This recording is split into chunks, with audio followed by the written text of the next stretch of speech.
Good morning, everybody. We're here today. Thank you for joining us for our webinar on the robot design process. I'm David Johnson.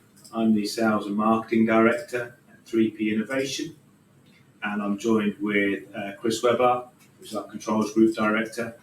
And Chris has prepared some slides to take you through our process that we follow when designing for robotic automation.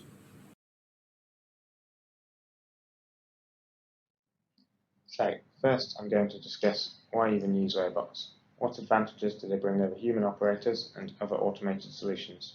Then I'll discuss what should be considered when defining the scope of a typical robot project, and then discuss robot and end effector selection, followed by the safety design of robotic systems. We'll then touch on the simulation, coding, teaching of robots, and finally testing and validation of the robot project. So, why even use robots? Robots can offer greater process consistency at a reduced operating cost when compared to human operators. They don't get tired and can operate overnight or during weekends with little supervision. The robotic system will perform the same task in the exact same way for so long as it has work to perform. A robotic system offers flexibility, as once programmed or taught a new job, the robot can easily switch between different processes as required, often with minimal or no change parts. Another advantage that robots bring is improved ergonomics and improved health and safety, as they can take over arduous or repetitive tasks performed by manual workers. In this way, they can reduce injuries such as RSI and replace human operators performing dangerous tasks. An important advantage of robots that 3P regularly make use of is their improved cleanliness. 3P operate primarily in the pharmaceutical industry and in aseptic manufacture. Here the product must be kept sterile, and as humans are the largest cause of contamination in clean rooms, it is especially advantageous to use robots where possible. Additionally, the drug compound being used in pharmaceutical manufacture is often dangerous in the large quantities present, providing another benefit of robots in aseptic manufacture. Hopefully you're now convinced that robots can offer some great benefits. It's now time to consider how to design and deliver a robot project. The first step of any design process, robot project or otherwise, is to understand the requirements. For robots, we need to consider what process steps need to be performed, and from this, we need to determine information about any payloads the robot may need to carry. For example, the size of that payload, how heavy the payload is, and whether the payload has any special requirements, such as not being tipped over, or in sterile manufacture, whether the payload needs to be in first air for cleanliness. Once we know about the payload, we need to determine the reach required of the robot and the target cycle time of the process.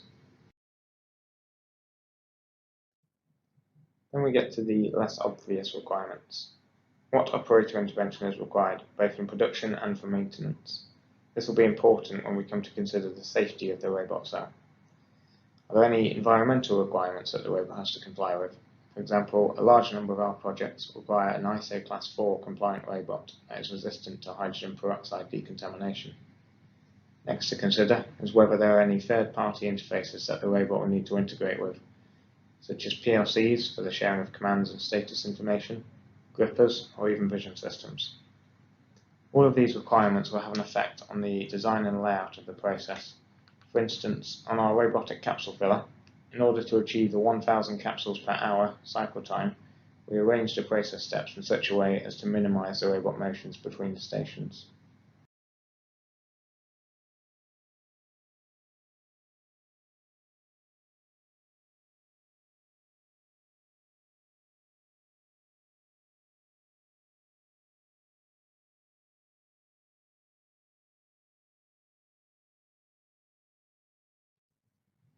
Once the requirements are understood, it's time to select a suitable robot and a suitable end effector.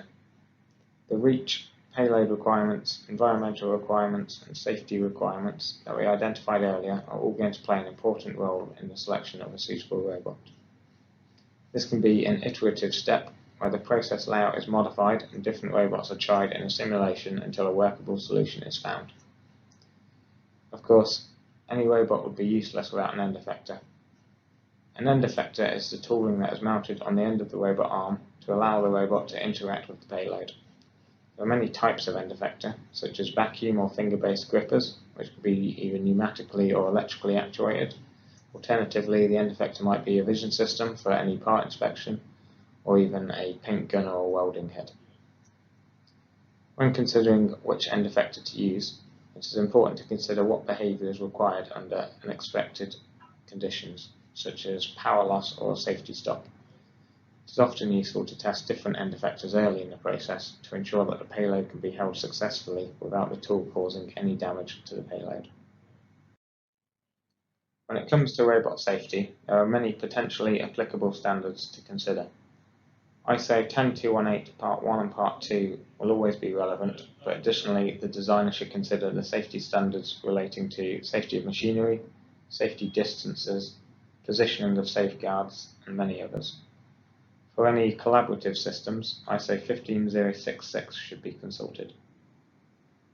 Machinery safety and robot safety is a big topic that we will only skim over today. The hazards to consider for a robot risk assessment include mechanical hazards, such as impact and crushing, electrical hazards, ergonomic hazards, while maintaining or teaching the robot, and many others. The whole life cycle of the robot application should be considered when looking at the safety of the system. For example, the designer should consider how the robot will be safely lifted in and out of the cell, how will the robot operate safely in production, how will the robot be maintained safely, and how often should the brakes be checked and replaced. When working in a large robot cell, the designer needs to ensure that it is not possible to start the system whilst an operator is within the safety boundary.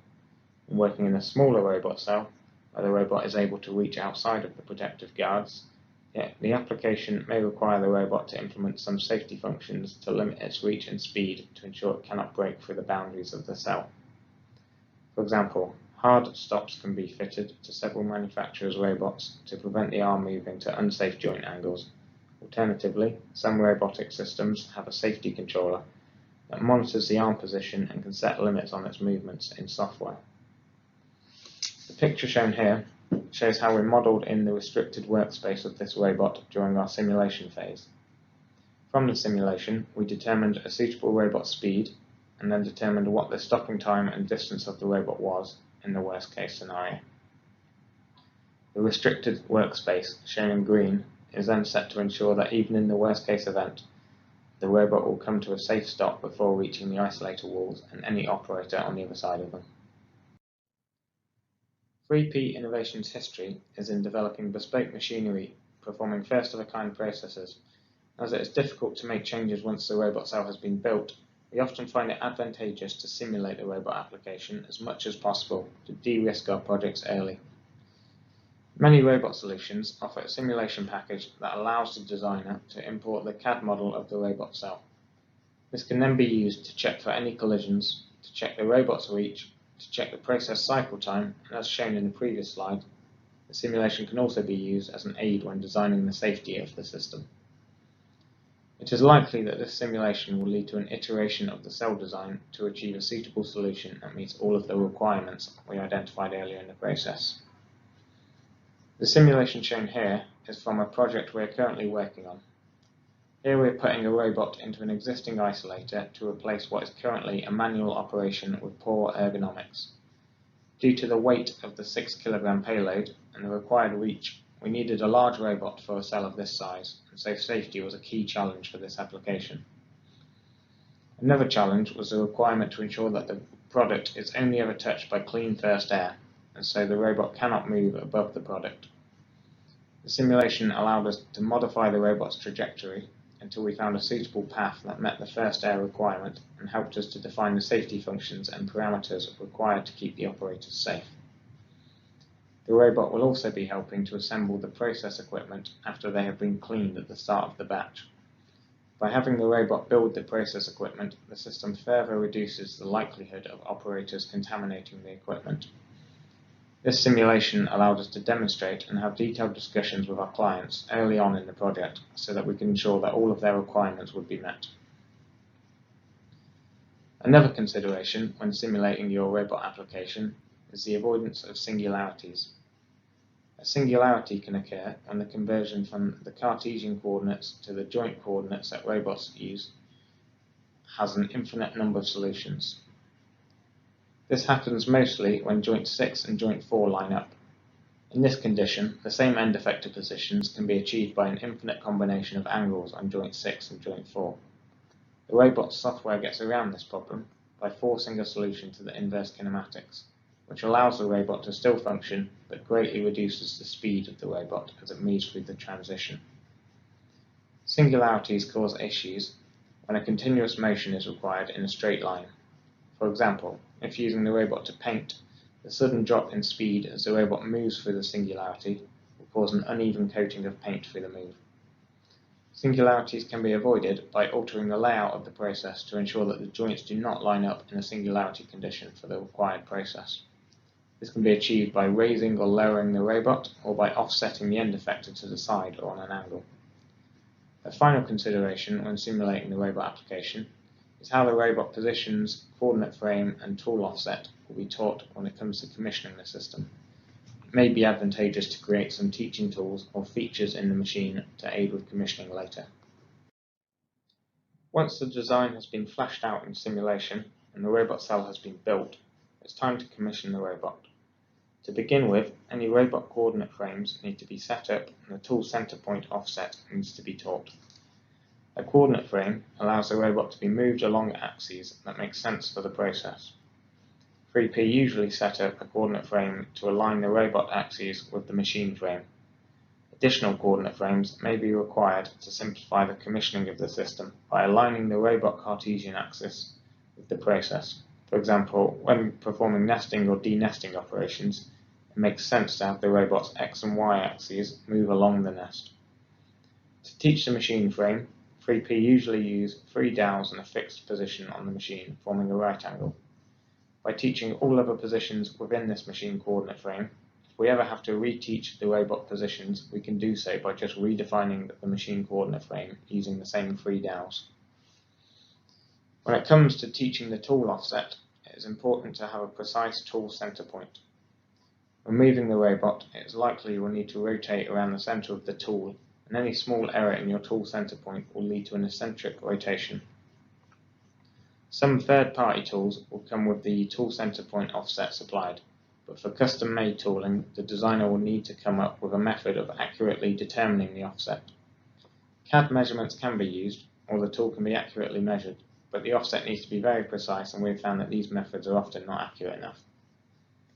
When teaching the tool for our R1000 robot cell, we use touch probes, 2 laser sensors and a small program that slowly moves the robot until the touch probe is triggered and until the 2 laser sensors are broken. The program then records these positions and uses a bit of maths to calculate where the tool center point should be. The final step of the design process is to test that the robot solution meets the requirements identified at the start.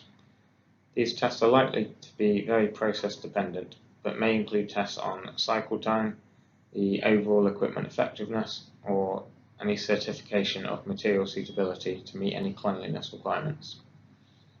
Additionally, the safety concept for the robotic system needs to be validated. ISO 13849 Part 2 specifies the information required for this validation.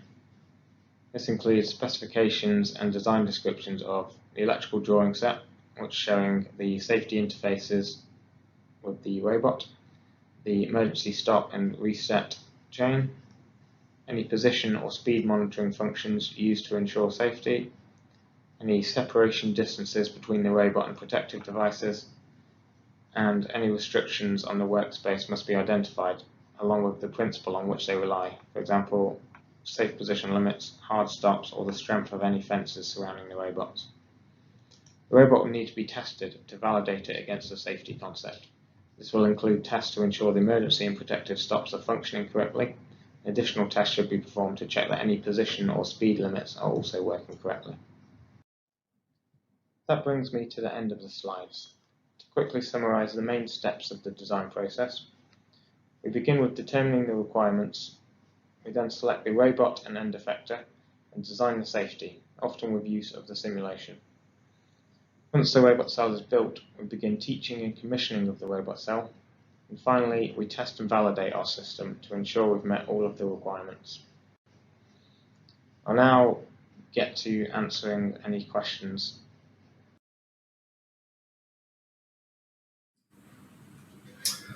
Okay, so welcome back. I think sorry about the small hiccup there. I'm not sure why we lost the live audio, but we did have a backup presentation pre-recorded just for any technical hiccups.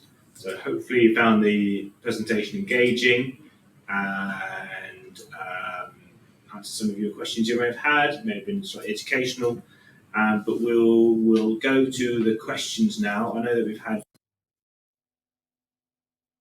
Fraser. So Chris, do you see a time when robot controllers will disappear and become embedded in PLC or IPC, like the way Rockwell and ABB are going?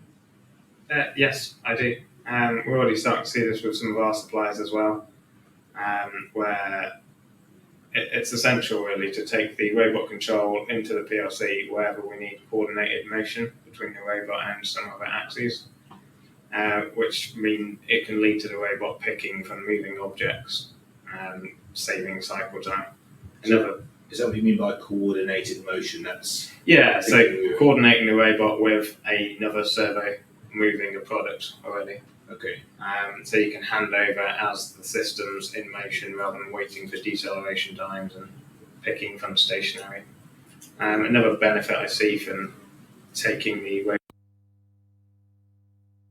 factory floor, which can be quite a tight constraint as it is. Okay, so you get essentially a faster takt time, and a smaller footprint of the machine. Yeah, I think that will start to happen more and more. Like I say, we're already seeing it. I've got here another question from Fraser and follow-up. Do you simulate the full machine now and robot motion together during machine design? Now, I was going to ask about digital twins. So is this linked? Is digital twin a term misused, and how does that relate to Fraser's question around simulating full machine and robot motion together? Yeah, so for Fraser's question, we've started to do this more and more. We've used a package called for simulating the larger lines that we're now working on. And it can give us this additional information where we can model in operators and see how long they're going to take at their different tasks, simulate issues with the line to see what that's going to do to the cycle time of the system. So yes, we are starting to do that. Okay. A little question on safety. So we had the video at the very start, yes, where we saw the boy's finger get pinched.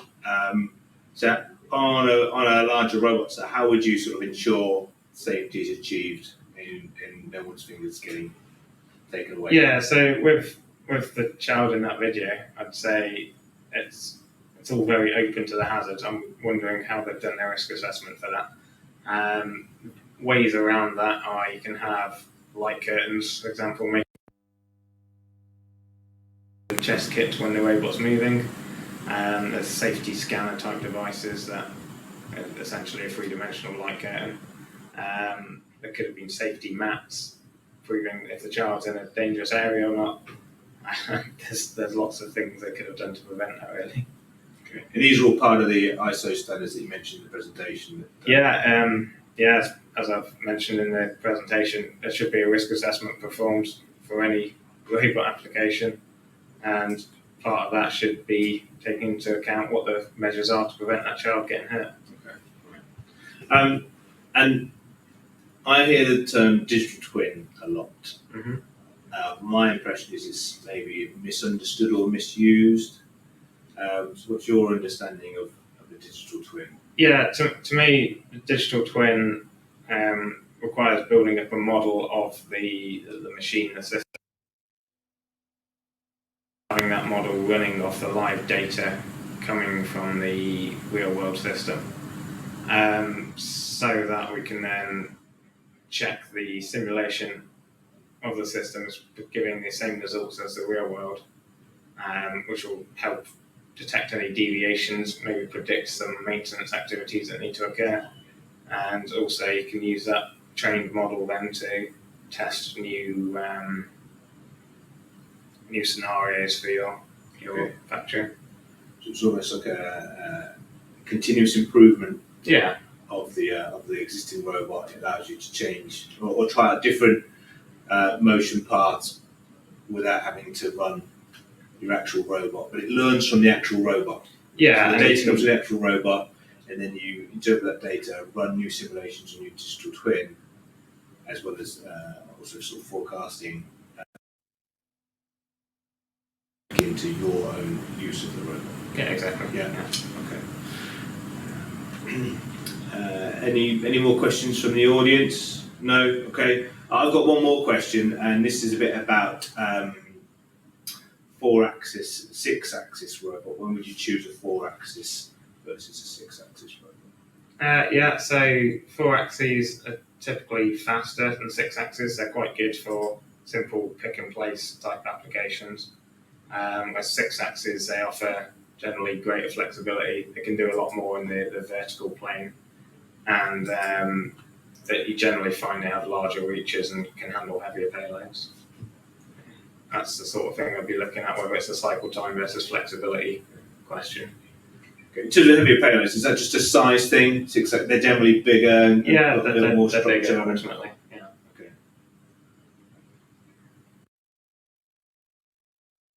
The audience, if there are any other questions. If something does pop in your head later on, please email us. Obviously, you maybe have Chris's or my email already, and we also have the info@3pinnovation.com. You may find your answer on our website, so please check out our website.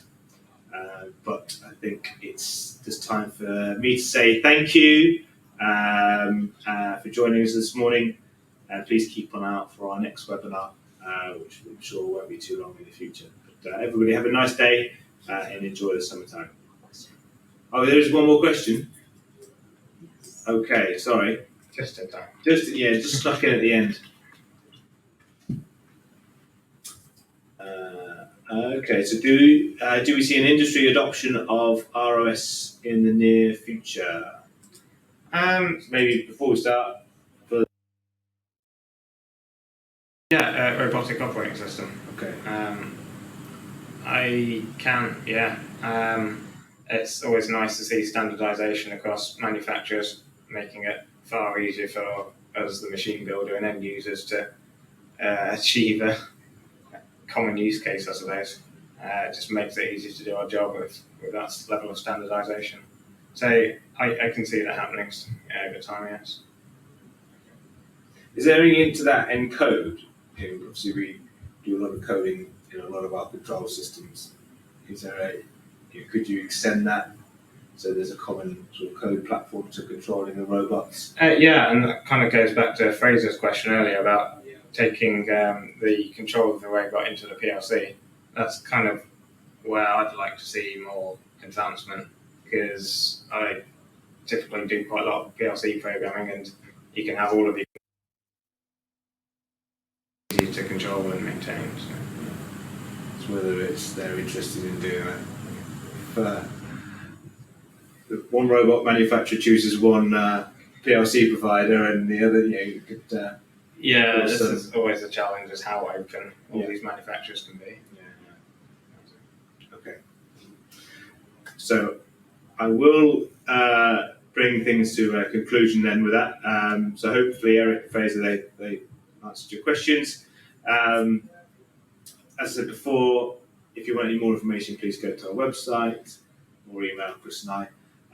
I understand that there will be a link sent out so you can download today's webinar as well. So if you want to share it with any of your colleagues, you can download it and do so. But other than that, thank you for joining us, and have a pleasant rest of the week. Cheers. Bye-bye. Thanks.